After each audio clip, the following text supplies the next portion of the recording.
أعوذ بالله من الشيطان الرجيم. بسم الله الرحمن الرحيم. ذلك ومن يعظم حرمات الله فهو خير له عند ربه. وحلت لكم الأنعام إلا ما يتلى عليكم فاجتنبوا الرجس من الأوثان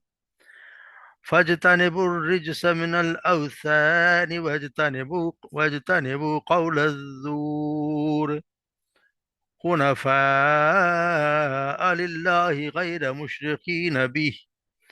ومن يشرك بالله فكأنما خر من السماء فتخطفه الطير وتهوي به الريح في مكان سحيق. ذلك ومن يعظم شائر الله فإنها من تقوى القلوب. لكم فيها منافع إلى أجل مسمى ثم محلها إلى البيت العتيق. صدق اللہ.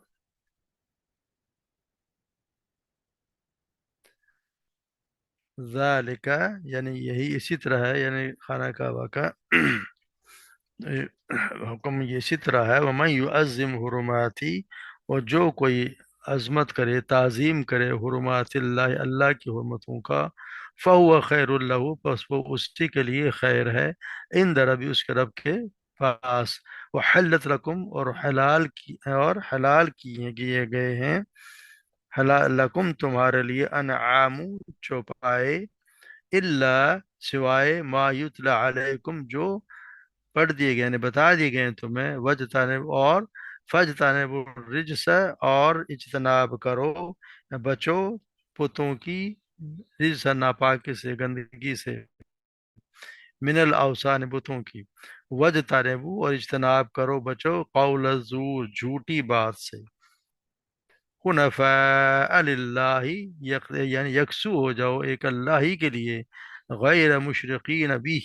اور نہ تو اس کے ساتھ کسی کو بھی شریک ٹھہرانے والے نہ ہو. ومن یشرک باللہ، وہ جس نے شرک کیا اللہ کے ساتھ کسی کو، فکأنما تو گویا وہ، خر من السماء، اس طرح ہے جیسا کہ خر من السماء گرا وہ آسمان سے، آسمان سے گرا، تخطفہ الطیر، پھر اچک لیں اسے پرندے، او یا تہوی بھی الریح، یا پھر اسے گرا دے ہوا، فی مکان صحیح، دور دراز کی جگہ پہ، کسی گہری جگہ میں. ذالک اسی طرح ہے. ویعظم، اور جو کوئی تعظیم کرے، شاعر اللہ، اللہ کے نشانیوں کی، فإنہا تو بے شک یہ، من تقوی القلوب، یہ اس کے قلوب کے، دل کے تقوی کی وجہ سے ہے. لکم فیہا منافع، تو اس میں تمہارے لیے منافع فائدہ ہے، الی اجل مسمى، ایک وقت مقرر تک، ثم محلها، پھر محلها پہنچا دی، یعنی پہنچ جائے وہ حلال ہونے کی جگہ، محل اس کی جگہ پہ، اس کی جگہ پہ، الی بیت العتیق، جو کہ بیت العتیق یعنی قدیم گھر کی طرف ہے. تم جیسے ہم پڑھتے آ رہے ہیں کہ حج کے بارے میں ہم زیادہ تر ابھی تک جو پڑھ رہے ہیں، حج کے بارے، حج کے مناسک حج، اور اس کے بارے میں کیا کیا اللہ تبارک و تعالیٰ نے ہمیں، اللہ تبارک و تعالیٰ نے ہمیں حکم دیے ہیں. تو ذالکہ یعنی کہ یہ ہے تعمیر کعبہ کا مقصد. ذالکہ مطلب ذالکہ آتا ہے دو کلاموں کے درمیان فاصلے کے لیے آتا ہے، دو کلاموں کے بیچ میں بھی بتایا گیا ہے کہ اس کا مقصد یہ ہے، تو اس کے لیے ذالکہ آ رہا ہے. تو یہاں رہا ہے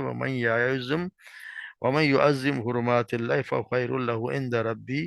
جو کوئی یعنی اللہ تعالیٰ کی مقررہ کردہ حرمتوں کی جو کوئی تعظیم کرے، تو اس خود کے لیے ہی بہتر ہے، کیونکہ یہ اس کے لیے اس کے رب کی رضا حاصل کرنے کا باعث ہے، جس کا فائدہ اسی کو ہوگا. حرمات اللہ سے مراد وہ تمام چیزیں ہیں جن کے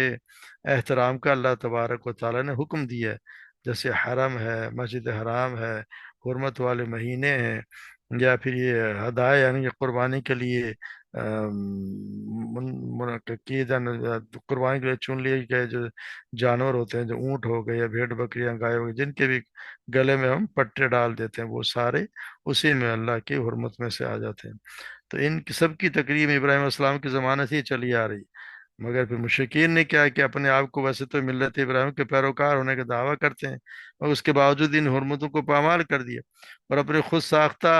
چیزوں کو انہوں نے حرمت والا قرار دے دیا، جیسے بحیرہ، صائبہ، وسیلہ اور حام، یہ اس طرح کے جانور تھے جنہوں نے اپنی طرف سے انہوں نے بنا دیا کہ جی اتنا اگر اتنے بچے دیتے تو اس جانور کے لیے وہ حرام ہو گیا، اس پہ کوئی سواری نہیں کرنی، اس طرح کے انہوں نے یہ نام دے دیا ان کو۔ تو اس کا مطلب یہ ہے کہ جو کام حرام میں، جو کام بھی اللہ تبارک و تعالیٰ نے حرام کیے، مثلا شکار کرنا، شہوان ہوا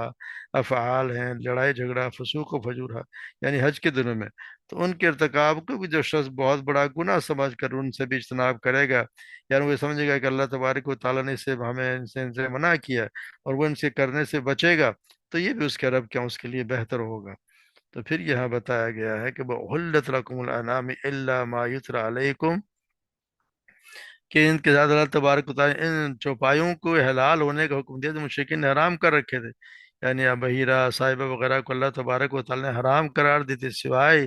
ہر وہ جانور جو حلال ہے، سوائے ان کے جن کے جانوروں کو حرام قرار دے دیا، جو یعنی کہ جس طرح ہم سورہ مائدہ میں پڑھ رہے ہیں، خون ہے، یا وہ جو اللہ کے نام سور کا گوشت ہے، مردار ہے، یا جو غیر اللہ کے نام پر ذبح کر کیا گیا کوئی بھی جانور، تو مشرکین نے خود بعض جانوروں کو حرام اور بعض کو انہوں نے حلال کرنے کے باعث بتوں کی عبادت، ان کی وجہ یہ تھی کہ بتوں کی عبادت کرتے تھے، اور ان کا یہ ہے وہ کرتے یہ تھا کہ وہاں پہ وہ ذبح کرتے تھے، پھر ان کا گوشت اور خون جو ہے وہ پھر بتوں سے وہ لگایا کرتے تھے، یعنی کہ ان کے نام پہ ذبح کرتے تھے۔ اور ان تو پھر یہ کہ پھر یہ بتایا گیا کہ یہ جو کام ہو ان کا اللہ کے پر یہ صاف جھوٹ اور بہتان تھا کہ اللہ نے حرام اور حلال کے حکم دے دیا ان کو، یہ وہ کہتے تھے کہ اللہ نے تبارک و تعالیٰ نے ہمیں جو ہے وہ اس کا حکم دیا ہے، فج تنب الرجس من الاوثان، تو یہاں فرما دیا گیا ہے کہ اس کی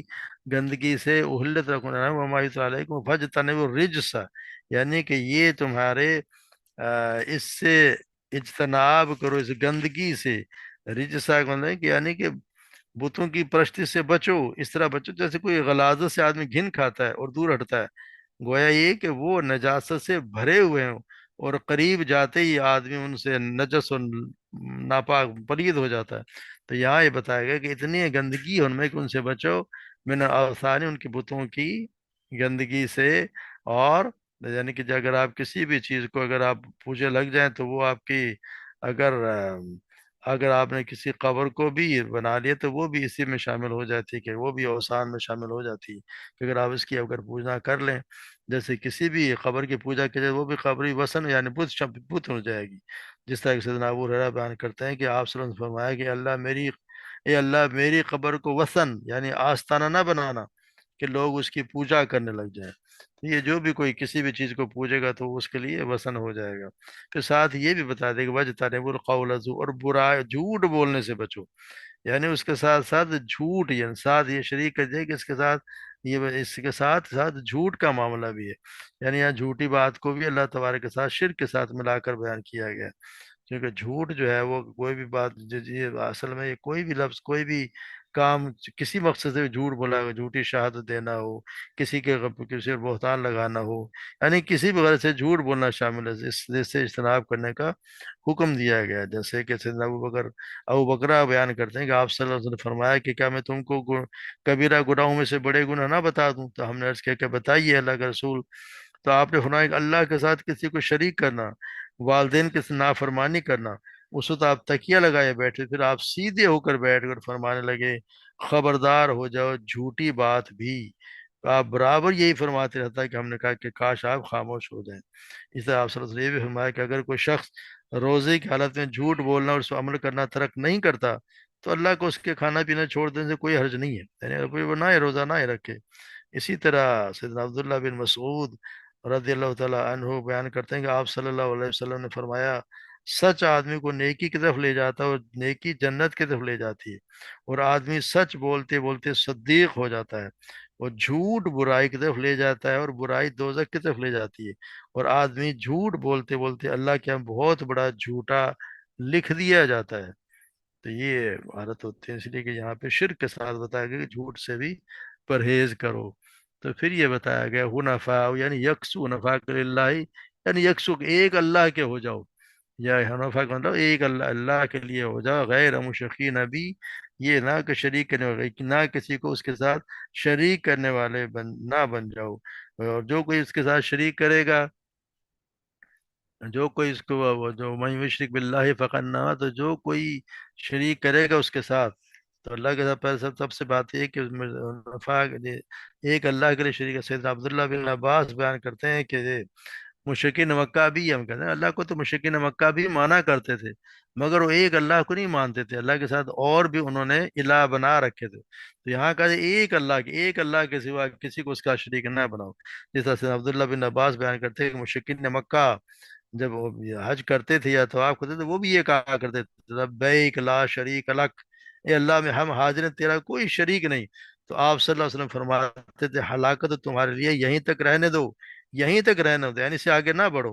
مگر وہ اس کے بعد بھی یہ کہتے تھے، یعنی وہ کہا کرتے تھے لبیک لا شریک لک الا شریکن هو لک تملک وما ملک، سوائے اس شریک کے جو تیرا ہے، اس کا مالک بھی تو ہے، اور وہ کسی چیز کے مالک نہیں ہے۔ یعنی وہ خود کہتے ہیں کہ یہ شریک، مگر یہ تمہارے تیرے شریک ہیں، مالک تو ان کا تو بھی ہے، اور یہ مالک نہیں ہے، مگر پھر بھی وہ پکار رہے ہیں۔ غرض ایک وہ کہتے جاتے تھے اور بیت اللہ کے طواف بھی کرتے جاتے تھے۔ تو آپ صلی اللہ علیہ وسلم نے مشرکین کے تلبیہ کے بجائے پھر آپ نے جس تلبیہ کی ہمیں تعلیم دی اور شرک کے جڑ سے اکھاڑ کر پھینک دیا، جیسے سیدنا عبداللہ بن عمر بیان کرتے ہیں آپ صلی اللہ علیہ وسلم نے تلبیہ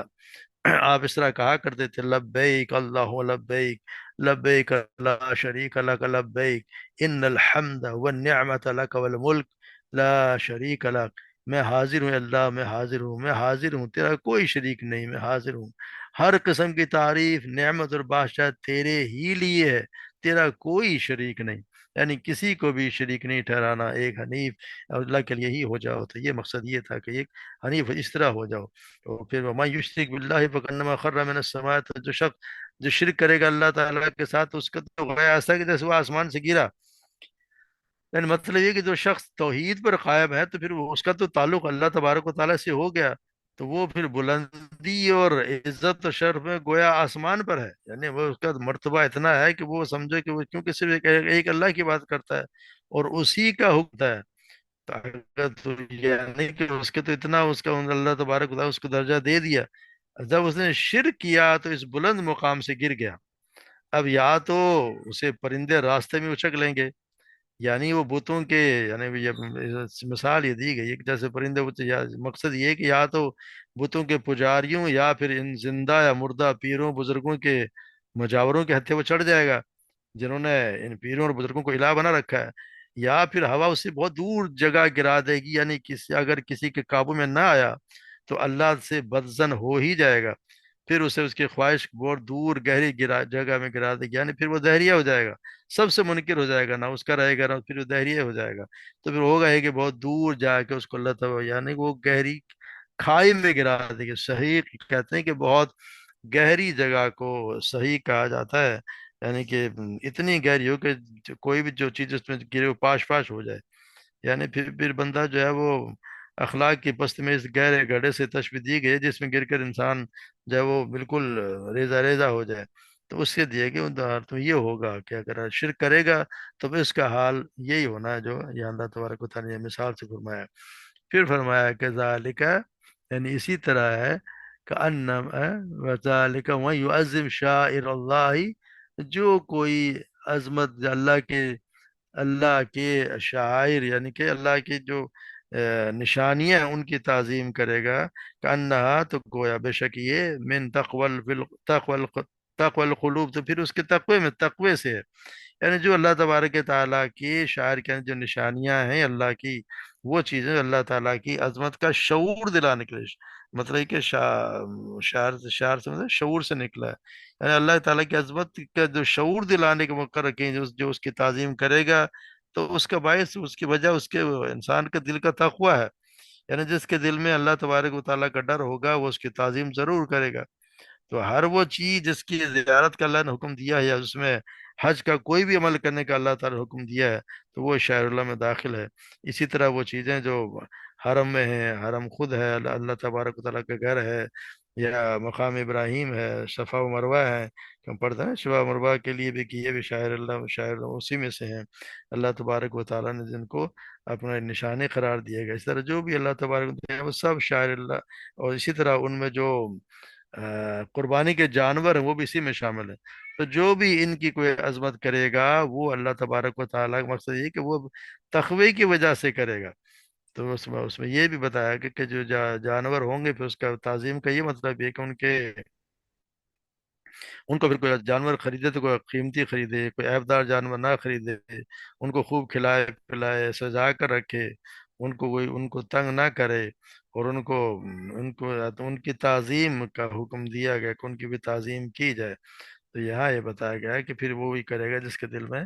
تعظیم ہوگی۔ پھر یہ بتایا لکم فی ہے منافع الی اجل مسمى، پھر تمہارے لیے یہ بھی ہے کہ ان سے آپ ان بکس وقت تک ایک فائدہ اٹھا سکتے ہیں، جب تک وہ اپنی ثم محلہ، جب تک وہ الی اجل مسمى ثم محلها، اس کے مقام یعنی کہ قربانی کی جگہ پہنچنے تک۔ اور وہ جگہ کون سی ہے؟ بیت العتیق، یعنی بیت اللہ کے گھر کے قریب ہے، جہاں پہ یعنی کہ